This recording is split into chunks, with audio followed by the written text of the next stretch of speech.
Good afternoon. My name is Niko House, and I'm the host of the political radio show Mikasa Sukasa, and I urge you all to join our One Follow $1 campaign, where we show the mainstream media that if you will not support the truth, then we will support those who will. You can donate by donating $1 to the Patreon link below, and also don't forget to hit the like and subscribe button as well.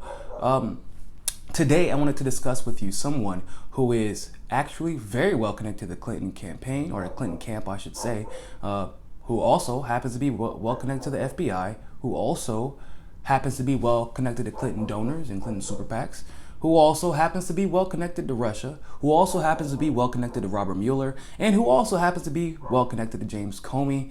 And the list actually goes on. This is the current and acting director, Andrew McCabe. Now, somehow, some way, Andrew McCabe has slipped through the fingers of Special Investigator Robert Mueller. And I'm not exactly sure how. The reason why I say this is because FBI agents have actually waged formal complaints against McCabe for his involvement with Russians, for his involvement with Russians in the intelligence world that are close to Putin, with his involvement with Russian mob bosses both in Russia and in New York that are close to Putin.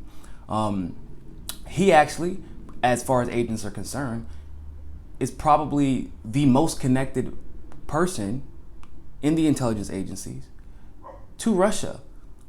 But it would be different if he had these connections and his record were clean. But that's not the case. In fact, complaints about McCabe go as far back as the Boston Marathon incident, where the Eastern Europeans were blamed or alleged to have committed that attack, and apparently he had a hand in obstructing that investigation. Now, if Andrew McCabe's name sounds a little familiar, this is because this is the same Andrew McCabe whose wife ran for office around the same time that he was promoted to deputy director. His wife ran for office in Virginia. She actually lost, even though she raised about $500,000. But here's where it gets a little bit more interesting. Hillary Clinton ran a fundraiser she headed the fundraiser for his wife's super PAC to raise the money for her election. Once again, a really weird coincidence of events, because once again, right around that time, he was promoted to deputy director. But even more importantly, this is also the guy who was in charge of, yep, you guessed it, the email scandal. So this man is riddled with controversy. But what makes this a little bit more interesting, this is the same Andrew McCabe who has connections to Russia, just like Paul Manafort, the one they said actually has connections to Russia. I'm sure he has some type of business ties to Russia, but he wasn't even arrested for his connections to Russia. He was arrested for some interest in the Ukraine that he had done some time ago, while Robert Mueller was actually still the FBI director. Now, he had no problem arresting Manafort because of alleged connections, because of his alleged involvement with the Russian scandal. But yet you have a guy in Andrew McCabe who's flying right under your nose, who's clearly a conflict of interest in this investigation. Hillary Clinton literally ran a fundraiser for him. Terry McAuliffe, who's a friend of Hillary Clinton, helped run a fundraiser as well and was the one who started the super PAC for her.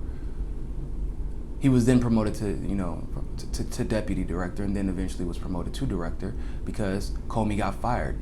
It's a banana republic, ladies and gentlemen. I'm a very positive person. I think that we can get through this, but the only way we're going to be able to get through this is if we grow awareness of just the nonsensical, the blatant disrespect to the intelligence of the United States citizens. Once again, ladies and gentlemen, for those of you who don't know me, I am not Republican, nor am I Democrat. I am a staunch independent. I believe in facts, I believe in objectivity, and I believe in truth.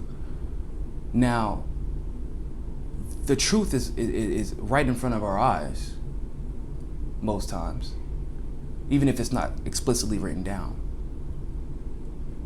But read between the lines. Andrew McCabe is corrupt. Robert Mueller is refusing to investigate him, and this just touches on, once again, some of the things that I've been talking about in my previous videos. At the very worst, Robert Mueller is a corrupt bastard who should have never been investigated. At the very least, he is totally incompetent and incapable of conducting this investigation in a substantive manner to yield a legitimate conclusion that would satisfy the needs of the law and the American people. I would love to know what you think about this matter. If you can, leave a comment below. Make sure you like and subscribe and hit that notification as well. And if you would like, also donate to the One Follow $1 campaign. Let's show the mainstream media where we stand. Always remember, people, find your balance. Peace.